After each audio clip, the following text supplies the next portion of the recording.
How's it going, guys? Anfield here, and today I'm going to bring you a video on the What's Next preview that's been published on the World of Tanks pages. I assume it's on EU as well, but this is NA, but I mean, I'm sure it's on EU as well. But anyway, I'll leave a link in the description if you want to check it out.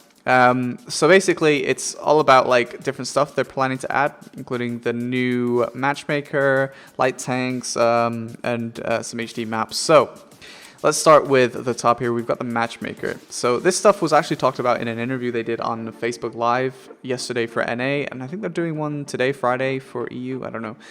There's a lot of fluff in there, and this article pretty much sums up everything they talk about anyway. If there's anything useful in there, I only sort of skimmed over it because it got really boring. So if you know of anything that's not listed in this article that was mentioned there, please do bring it up in the comments section. But regardless, let's take a look. So you got the improved Matchmaker, and we're going to hit match here because it's like an interactive thing. So this is showing you what they want as their ideal Matchmaker now. So this is a 3-5-7, which is something they bring up quite a bit in the article. So basically it means that there'll be 3 top tier tanks, 5 mid tier tanks, and 7 bottom tier tanks. So it's still going to be +2, -2 spread, but there's going to be more of the lower tiers, which is going to mean a lot of farm for the tier 10s in queue, that's for sure. But regardless, this is okay. This is what they're going for.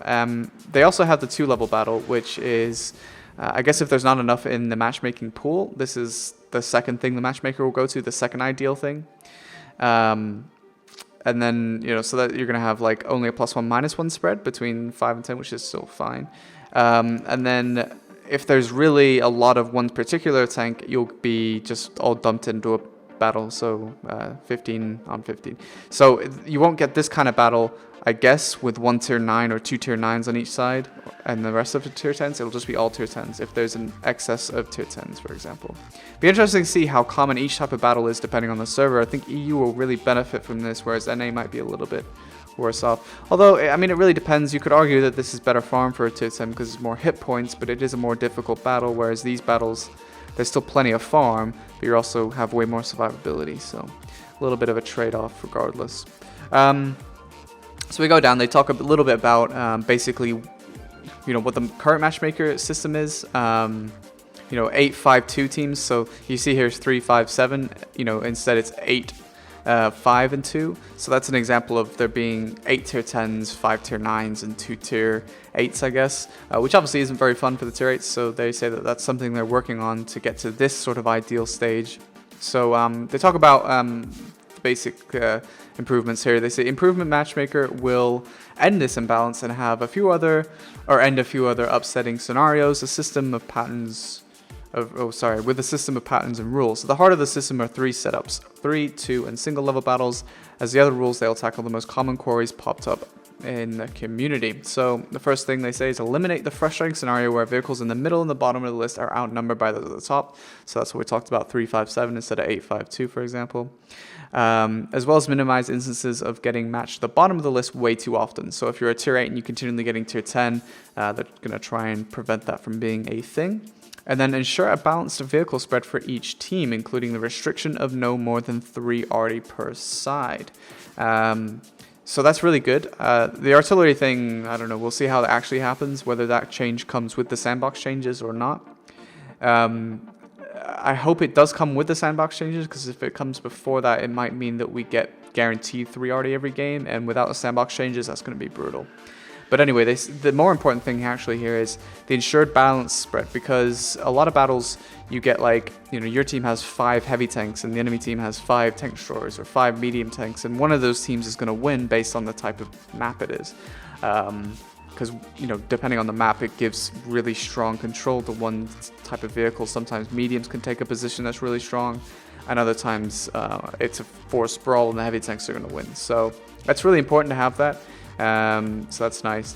And then provide an enjoyable gaming experience for platoons by letting only 1 tier platoons into battles. So that means if you're a tier 9 platoon with a tier 10, you're fine, but if you're a tier 8, you cannot platoon with tier 10, which basically ends fail platoons, which is really, really nice. Yeah, we've had a bit of issues with those in the past. And the next thing is reduce the instances of map dupes. So basically this means that you will no longer consistently get the same maps over and over again, which is actually really nice because, you know, that's a big issue. You get the same maps consistently, and if you end up getting bad maps over and over again, that can be really sucks, especially when you're grinding marks. But it's nice not to see the same maps, so that's good. Anyway, so then they basically go on to talk a little bit about what the matchmaker will look for in a battle. And essentially, they'll say if the matchmaker is taking a long time to get an ideal 3-5-7 setup, it'll then, you know, go to the next step and so on and so forth, so that you're not in queue for too long. So if it's struggling to find the level 3 battle or whatever, it'll then go, you know, further down. So it explains it a little bit here of what the ideal is and then what it'll go to. So you have, for example, 3-5-7, which is the ideal. So the matchmaker will always search for this 3-5-7 setup, and then it'll move to this, move to this, move. So basically, the important thing to note here is that there'll never be any more than 3 top tier tanks in any game. If there's a +2 -2 spread. So if there's a +2 -2 spread, you will never see more than 3 of the top tier tank, which is, I think, really interesting that they're going for this. So you could end up with this if the matchmaker is taking too long to pick. So it's kind of a cool change, actually. I think it really does look nice. And then they also they talk about the +1 -1 spread that you might sometimes get as well, for example. But it says here that firstly, this rule applies to low tier vehicles in this particular case. So I guess I don't know if that means it's not going to be used in the higher tiers. You'll never see a +1 -1 spread, but it's really kind of confusing. I'm not really sure. I think it does allow for +1 -1 because this says the second case is for situations when the vehicle variety in the queue doesn't allow for 3-level battle and we wouldn't want to keep you waiting. So I guess if this is impossible, all of these scenarios are impossible, then you might see these. And then, yeah, okay, so then the lower tiers will always see +1 -1. So, yeah, you won't get into a low tier game and then end up seeing much higher tiers or tier 3s or whatever you're in a tier 1. So, and then they talk about single level battle, which is just basically a queue dump, where if there's an excessive amount of one particular type of tank, tier, they'll all be dumped into a battle. So that's all that is. So yeah, that's Matchmaker. I mean, some interesting changes here, and I think mostly positive from what I can gather. I mean, it's always difficult because sometimes before this stuff gets tested, it looks all fine and dandy, and then there's some massive issue that becomes prevalent only when it's tested. But I hope that's not the case though, because it looks quite good. So it does talk a little bit here about more detail about some of the stuff about, like, for example, if you're getting if you're bottom of the barrel in terms of too many battles in a row, then you'll be middle to top tier for the next one, for example. And then they talk a bit about the vehicle spread. This is to prevent too many of the same type of tank versus the other team has a different type of tank. And they said that they're going to start by assembling the light tanks first, then SPGs, then TDs. So that includes an equal number of these 3 classes. So basically each will have 2 TDs, 2 light tanks, 2 SPGs, etc., I guess, for example.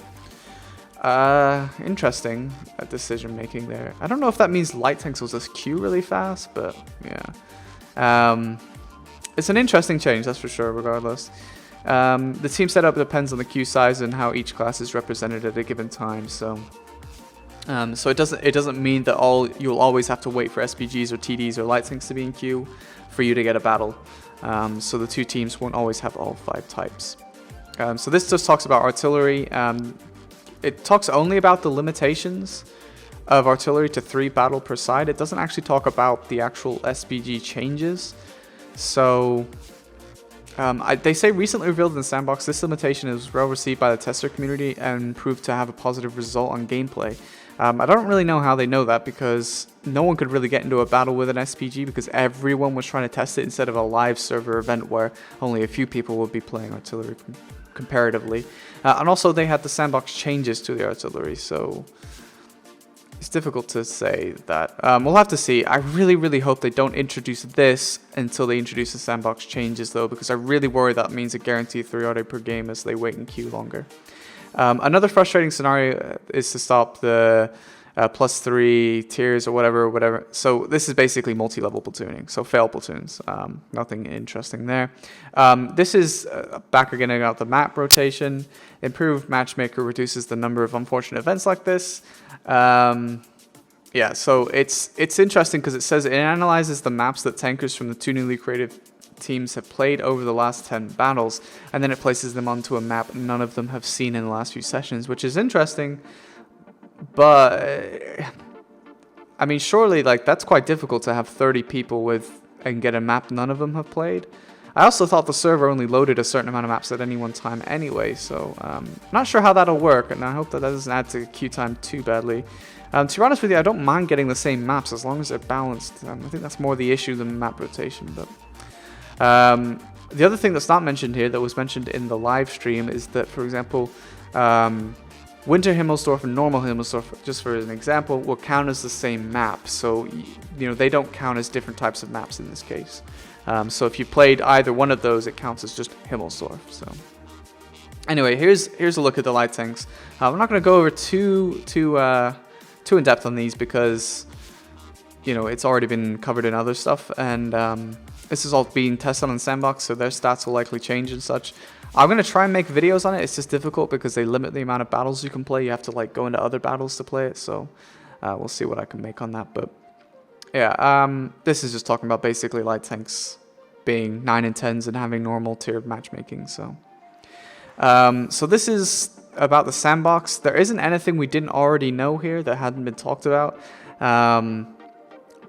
The one thing they're going to get from Phase 1 is potentially the alpha damage to the 120mm guns, which were raised. So we might see those, potentially. The artillery, they're saying basically still needs to be tested more. So they're explaining that now the Tier 8 through 9 tanks are being mixed. You can test more artillery, I guess.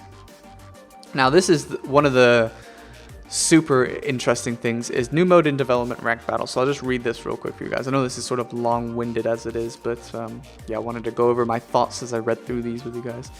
So for quite some time, you guys have wanted an arena where you can truly test your mettle, facing off against players who are in similar standing. Today we've got a message for you. Ranked battles is on the horizon, so you'd better be polishing your skills. Wow. So when I first read that first sentence, I thought, oh, okay, so it's going to be, they're just going to expand the team battles, you know, we're just going to get the esport mode at Tier 10 finally. That is not the case. Instead, exclusive to Tier 10 vehicles and divided in seasons, ranked battles will let you prove that you're the best of the best in 15 versus 15 combat. The more successful you are in the battle, the higher your standing will be in a special ranked battles ladder. So basically, you'll get an MMR or an ELO rating in a ranked battle scenario. And we aren't talking just victory. It's going to be more about your contribution to the battle outcome. If you put in a great performance yet your team loses a match, you move up the ranks anyway. So climbing the ladder is all on you. And you progress, the competition goes up as well as you progress. Yes, it depends directly on the position of the ladder, and the matchmaking will pit against those of similar rank in special random battle queue. If that's not enough, the stellar performance in battle during a season will net you some exciting rewards. Unlike everything else we mentioned in this article, ranked battles is still in the early stages of development. We hope the notable highlights we just shared with you are something to get excited about. There will be more information coming your way as we move closer to rolling it out. Okay, so this is basically ranked matchmaker. Which some people have wanted for a while. However, I have no idea how this is going to work. Because for smaller servers in particular, like NA, Asia, there aren't enough people as it is for a lot of things. And to split the queue like this could be... It sounds fun, and I want to say that it's going to be really fun, but I don't know how it's going to work, because also... At first I thought, you know, the more successful you are in the battle, the higher standing. We aren't just talking about victory, it's going to be more about your contribution, right? So you do a lot of damage, but you lose, you still get a lot. The issue, though, is at first I thought that this meant that you just basically played 15 versus 15 and got an ELO rating from playing. But that doesn't seem to be the case. It does seem to be an actual ladder where you play against... more difficult opponents. However, how they're going to fill 15 versus 15 unicoms on a server like NA, I have absolutely no idea. So, yeah, how they're going to do this, I don't know, so we'll have to wait. They say that's far off, although the saying the one thing they do say here is, unlike everything else we mentioned in this article, ranked battles is still in early stage of development. So it does mean that the other stuff is much closer. So yeah. So the next thing is the new graphics. So I'm just going to play a clip for you guys. You can watch it here. It's a YouTube link, and I'll leave that in the description so you can check it out. It looks really nice. So let's take a look at that. So here we've got the HD maps, and this video I'll link in the description, so please do check it out first if you haven't seen it already. There's some epic music going on. It's really not cool to watch it, but regardless, you can come back and listen to my terrible voiceover. But yeah, so it looks really nice. This is obviously mines, but they're calling it hills because I guess that's the replay file, and they've removed the mine for like this castle area. So yeah, but it looks so nice. I think they did a really good job, and I think they definitely deserve credit. I hope that we don't have to wait too long for this. I hope it's not like end of the year or beginning of 2018 before we get any of this. It looks really nice, so I really do hope that we get it soon. And they do say that this will still be okay to play on, you know, poorer computers. It's been optimized or whatever, so that you can, I guess, you can probably lower the graphics a lot and it'll still run just fine. But for those of us with the higher end machines, oh, it's really nice. I'm really super excited to be able to play on it, and also interested to see whether we do actually get the Havoc engine, because in Wargaming Fest, with the Abbey one that they showed, they did show the pattern running through some of the rubble and the engine working. So hope we get that. That would be really, really a nice touch as well. But look at the level of detail on the trees and all the foliage. It's really nice. So here's Cliff, and you see the difference in quality. It looks so much better. I think what they've done is because Abbey is the same, they've done all the sort of Italian styled ones. I guess because they have to remake all the doodads to put on these, all the models and the textures all have to be reworked. But look at the quality of the water. It looks really nice. There's some sea spray coming up against the rock there, if you notice, which looks really cool. But yeah, I think it looks great, and I think the Wargame deserve credit because it looks way better than what we have now. It looks really like a modern game, which is exactly what the game really does need, and it needs a fresh coat of paint. I mean, there's also other things that need to be addressed first, but to make the game look really nice is a good idea. Hopefully we get to see this soon. In fact, before the grand finals would be wonderful, but that's a little bit too hopeful. Even though Cliff and Mines are esport maps, it would look really nice if they're going to show the game off to the world at the grand finals. And they do it there. But yeah, it looks really, really nice. So hopefully we'll get this soon. But yeah, that about wraps up the video, guys. I hope that you enjoyed it and found it informative. Don't forget you can look over the articles and watch the HD map video and the link in the description. So please do that. You'll see it in more detail. This is just so I could give you an overview and also some of my thoughts. And those of you that might watch videos well on the way to work and just sort of get a digestible amount of information about what wargaming or planning on your way. So.